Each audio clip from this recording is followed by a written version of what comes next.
Welcome to Financial Freedom with the Flipping Flanagans, where we help real estate agents and already successful business professionals create legacy wealth through real estate.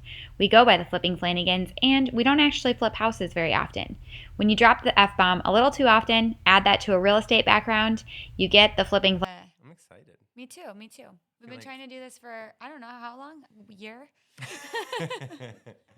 We were on a roll with recording our podcast, and then we let life get in the way. We sure did.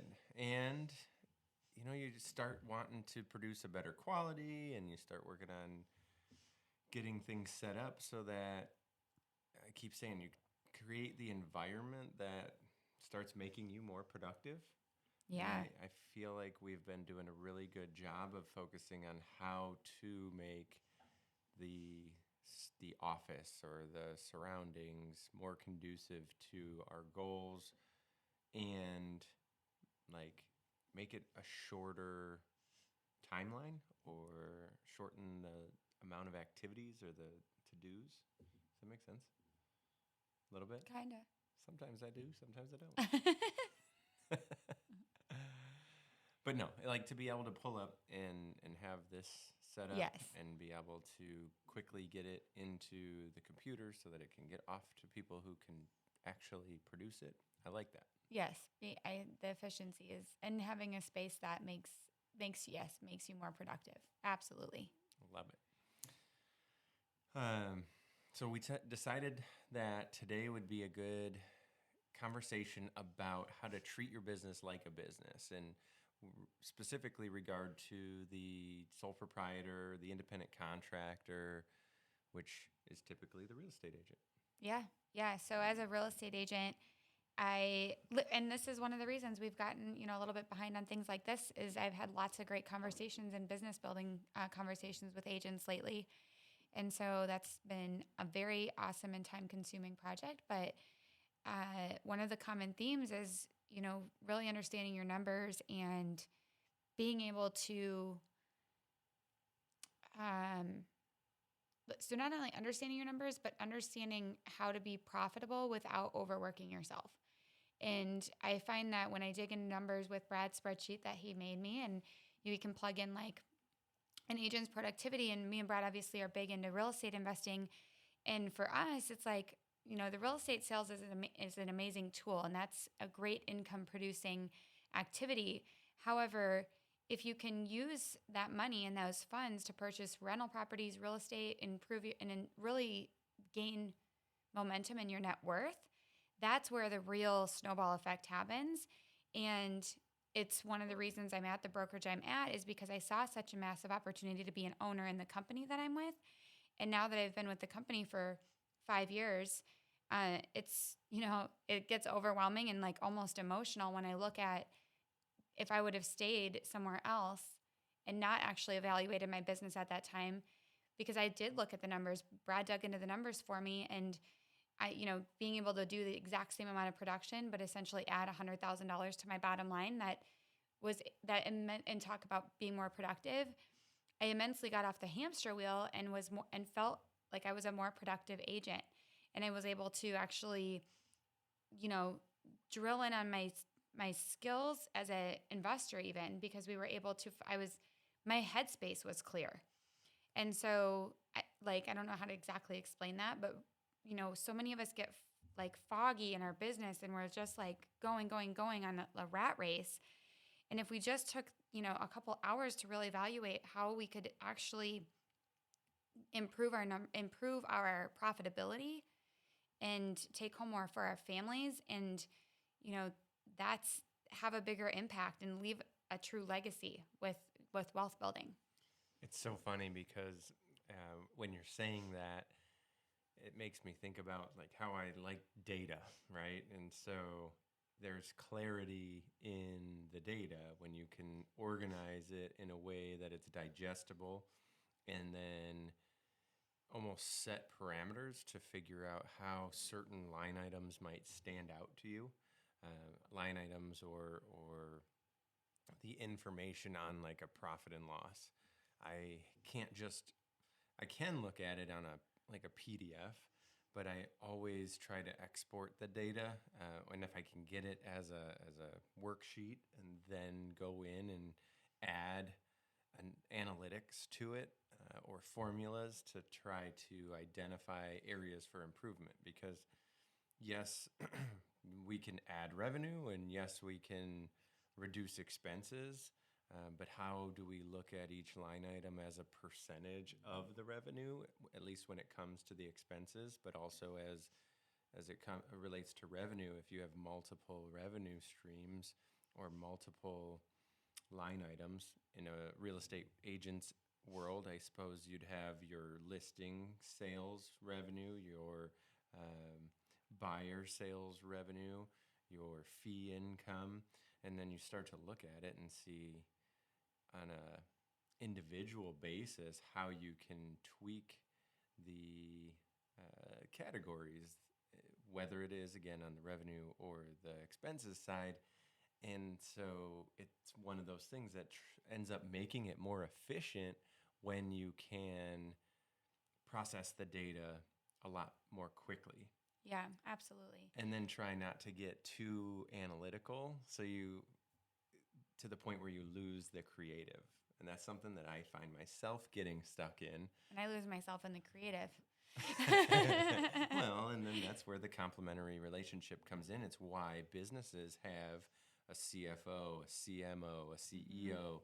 A business has departments and people who specialize in different areas so that they can analyze it. The Yeah. hardship is that a sole proprietor, an independent contractor, has all of the C-suite hats, and a lot of times limited resources, or you can easily go spend money on different services, or try to reinvest in your business. And then all of a sudden, how do you remain profitable when you're trying to reinvest just to accomplish your day-to-day goal, but also grow?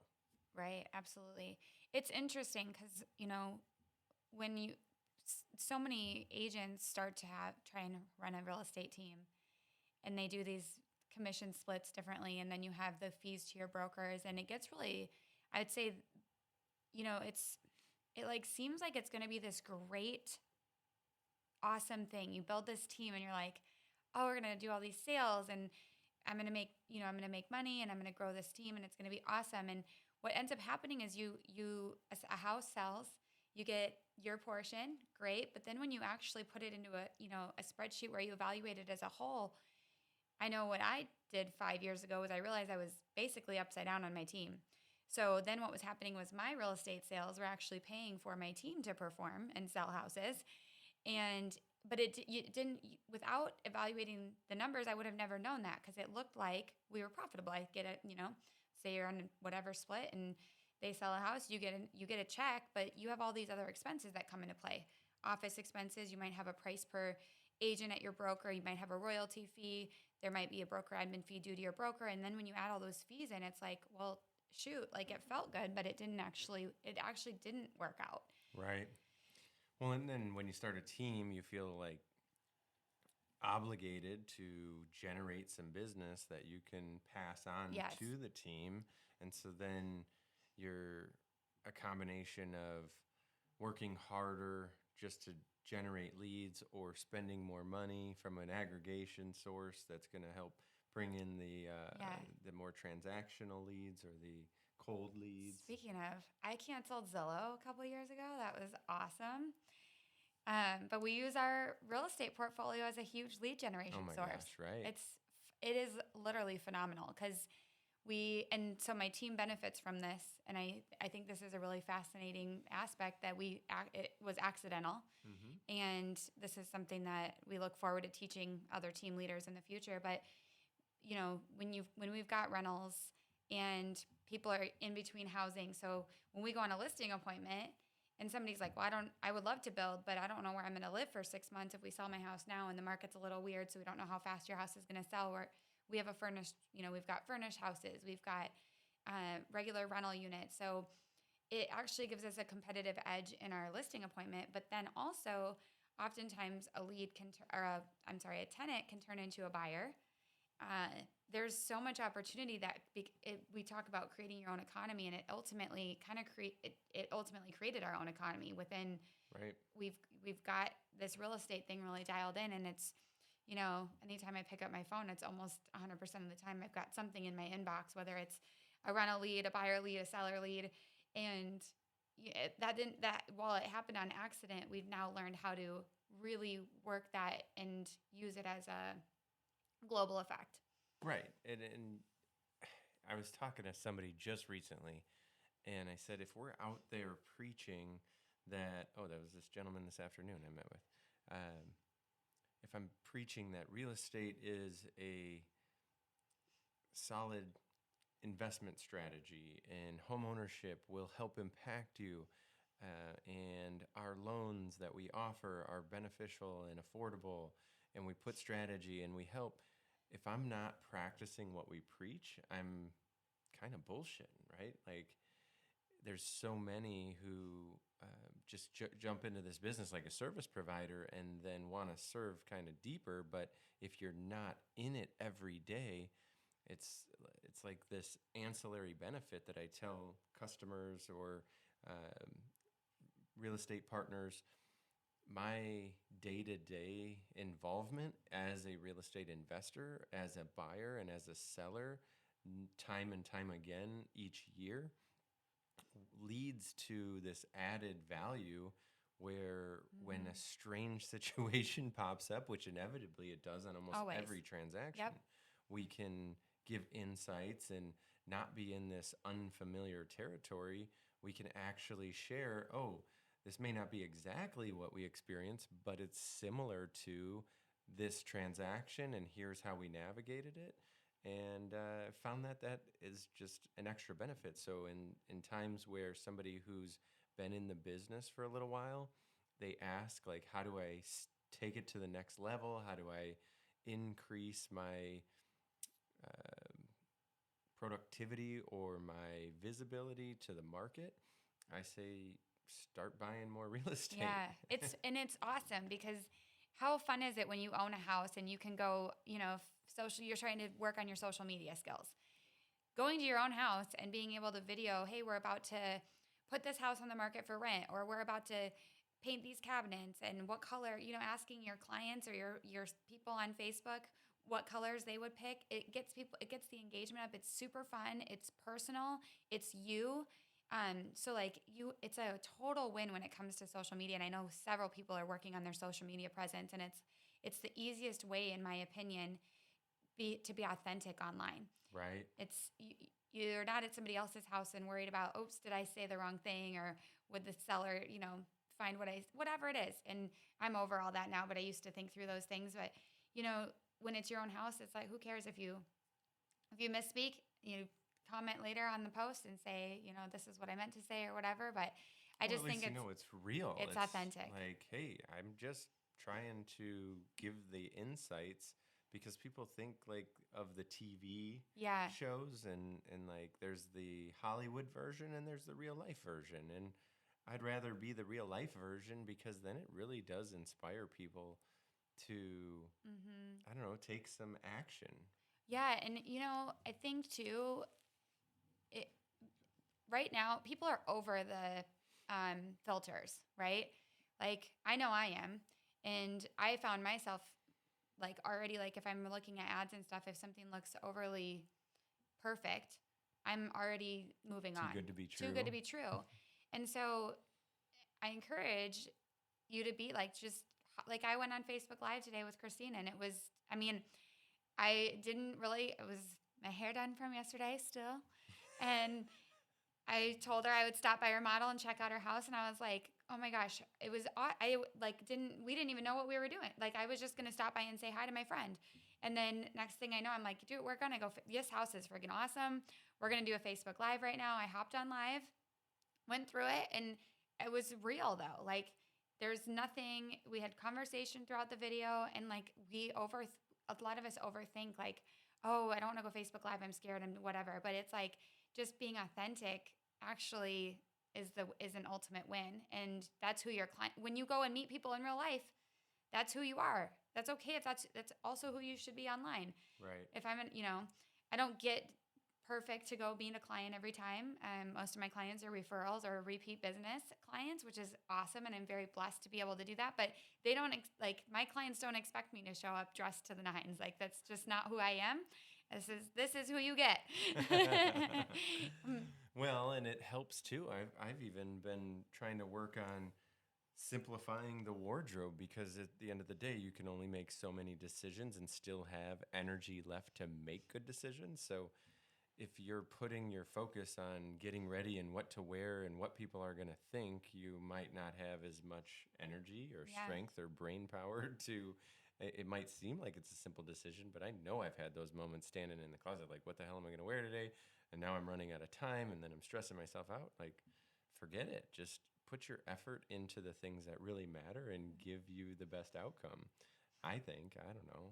I'm laughing because I can, I've never been one to put a whole lot of effort into. Yeah. Well, No. I know I ask you more often, how do I look, than I think you ask me. So Oh my when gosh. you bring that up though, it starts to make me think about like that plateau feeling where regardless of what it is, that I think we all enter into these periods where we feel like maybe it's stagnant. Mhm. I think about working out and how you seem to like end up going to the gym and you're not seeing the dramatic results that you saw when you first start. And I think the same is true in business, and more so maybe even in the real estate side, because you're by yourself. Yes, Absolutely. there's other agents. Um, Oh my gosh. Shameless plug right now. That is one of the best things about the culture we've created here locally with our. So if you're an agent listening to this and you need a group of people to collaborate with, we are all, most everyone that I'm with at EXP is an investor themselves. yeah. We have real conversations. But that is absolutely in this business. Like you can feel competitive and alone because we're literally sole proprietors. Like, What do you think are some tactics, or do you have any that help, I guess, analyze what changes you can make? Because ultimately, in order to break through the plateau, I feel like you have to just make certain adjustments, big or small. Are there any tips or advice you give for those who are feeling maybe like, okay, it's a new year, but I feel the same, and I know this year is going to have some opportunity. What could I do to make some changes or find out how to make some of those changes? change the room you're in. Mm. I think even as we have leveled up, it's really, we'll get to a point where, when there was a point when we only had 5 rentals Right. and the conversations were different. And then we scaled to 20, having 20 doors, and the conversations are different. And, then you exceed 50 doors, and it's a whole different conversation. And same with real estate production. It's like, I see so many agents get stuck at the $6 to $12 million mark. And that's where I was. Like, I was 100% stuck. I remember going to my old broker and like, there's only so many hours you can work. I was already maxed out on how many hours I was working. My team was already maxed out, and it was, we'll sell more houses. Well, that's a, that's, that's great in theory, but I'm about to pull my hair out. My kids haven't eaten dinner in a week. No, No. that never happened. But you feel overwhelmed. Right. And it's like when somebody tells you just sell more houses, it's like, well, I know that's not the answer. And so change the room you're in. I changed the room I was in. And then I was opened up to this whole, like, it was like you brought it up actually recently at the Tony Robbins event. It's like when you're in a hallway, how did you explain it?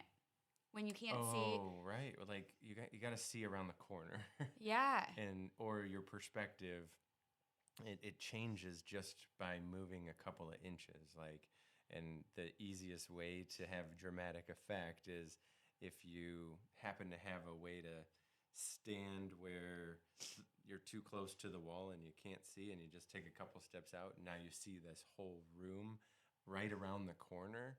Sometimes we get stuck right in that spot, and all we needed to do was take 2 steps, and we saw the whole opportunity that's in Yeah. front of us. Like, Yeah.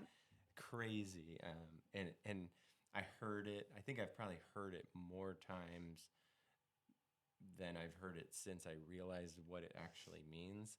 And then I just decided, like, okay, maybe I'm maybe more visual. Sometimes you're auditory, and that like made sense. But when you're in a big like hotel room, I think it was, or convention center Yeah. that we were in, it helped me so much, like just shift my mindset. But no, I love that. And I think sometimes the seasoned agent doesn't want to be vulnerable Mm-hmm. because that, or I guess the ask for help sometimes is seen as weakness versus a strength. Right. And I'm sure you might have found yourself, or you've had exposure to agents that have had that. I know I see that in other professions. Is there any advice that you have for somebody who is thinking, oh, I can't show up there because I don't want to even open my mind to having that much change, or I don't want somebody to see me in that light? You're only hurting yourself. Ultimately, it's we have a mastermind every Tuesday, and then I host a monthly. We do a marketing boot camp, and Mm-hmm. then we've done some new agent boot camps.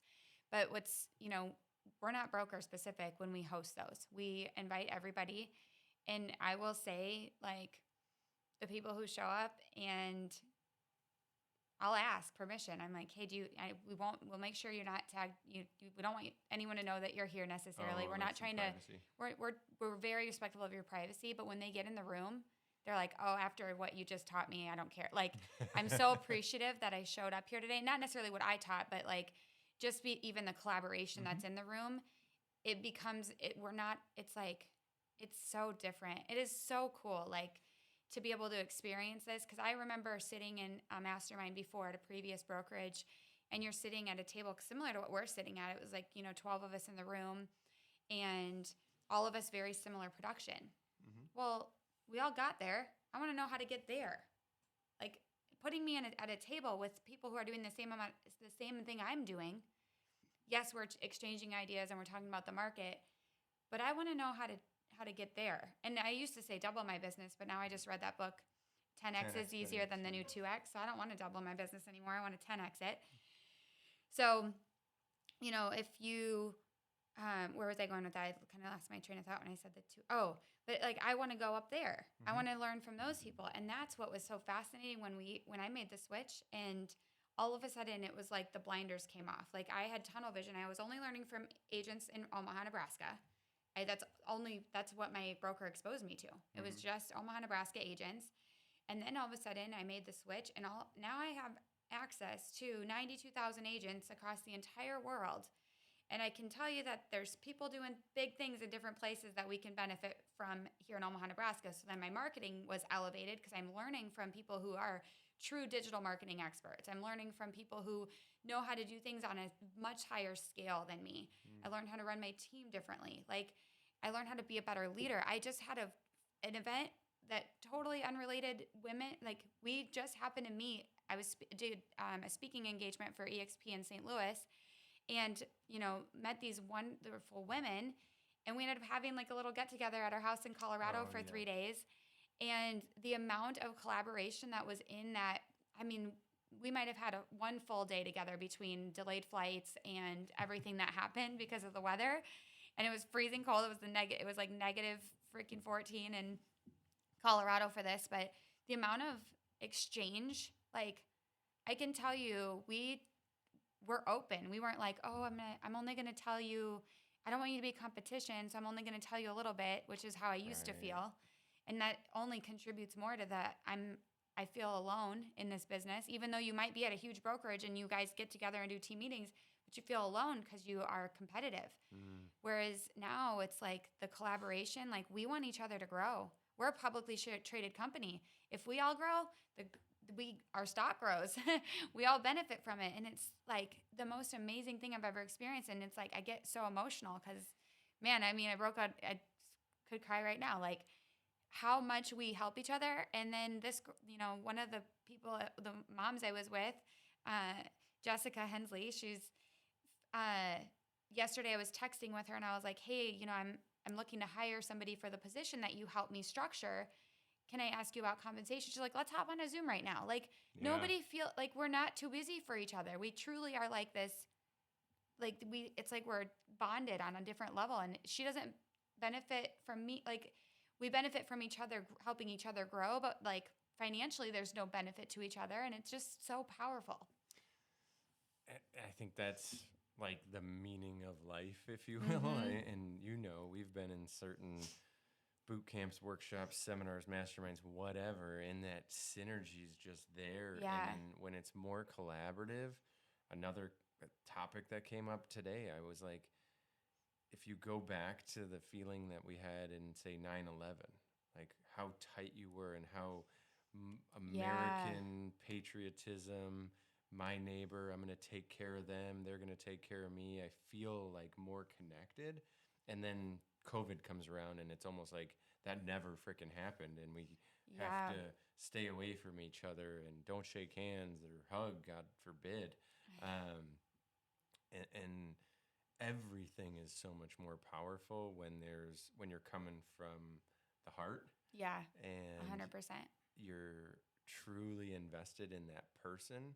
When you're standing in front of the room and trying to stick to some narrative that's self-serving, it's such a different experience than when somebody's on stage and they just want to be with you or Yeah. present and just share and be relevant to what's going on. So I think that's important regardless of the brokerage that you're at, because chances of you doing a transaction with the same brokerage is probably Yeah. lower than Absolutely. the opportunities where you get to collaborate with somebody from the same brokerage.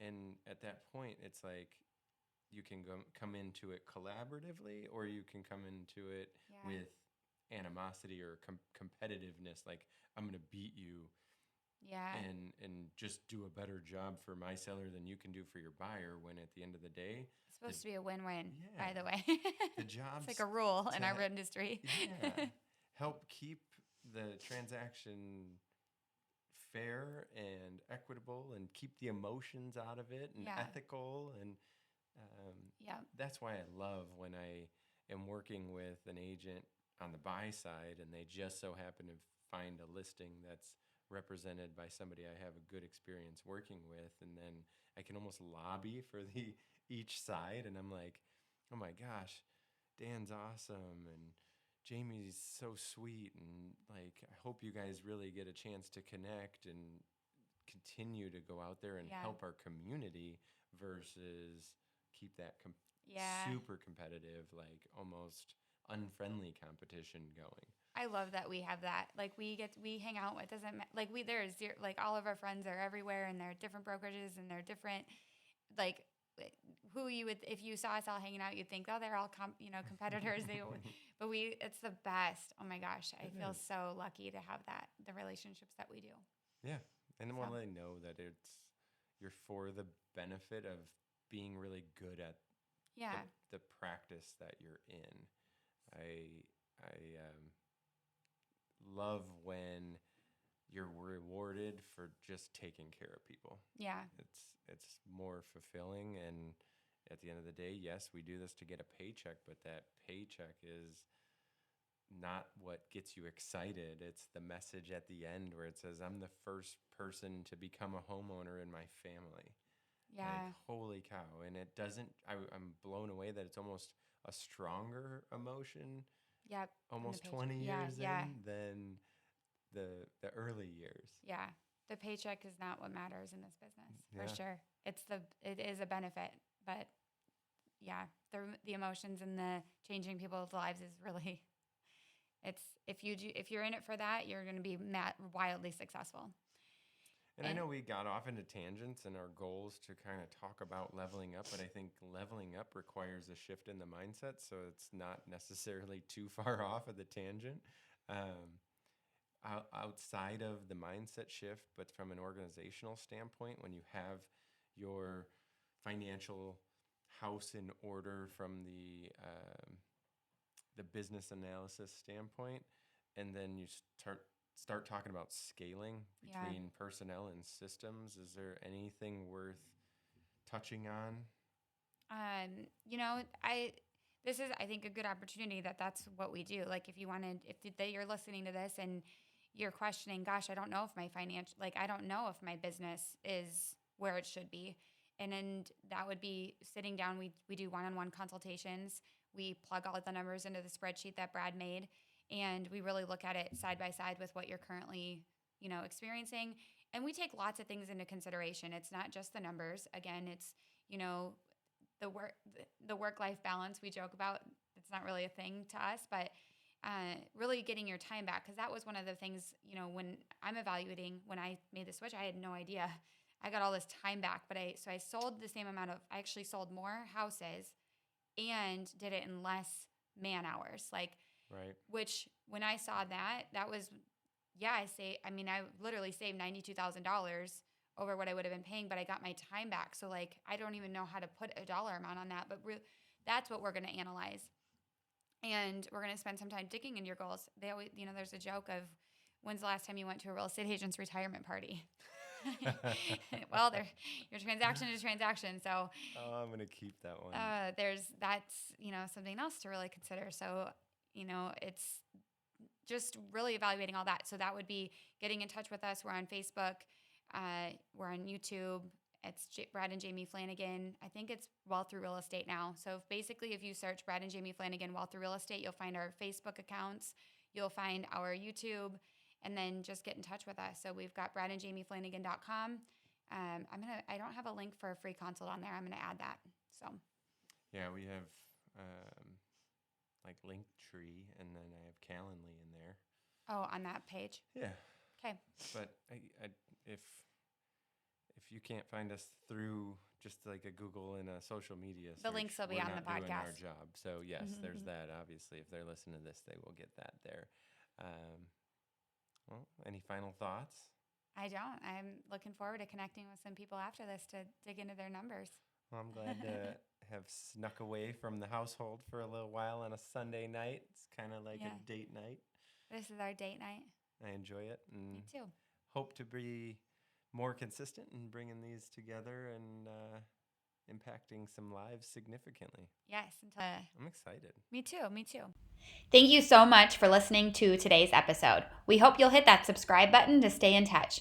Also, join our Facebook group at Building Legacy Wealth Through Real Estate to find out more about what we do and what we offer. Thanks so much, and we'll see you next time.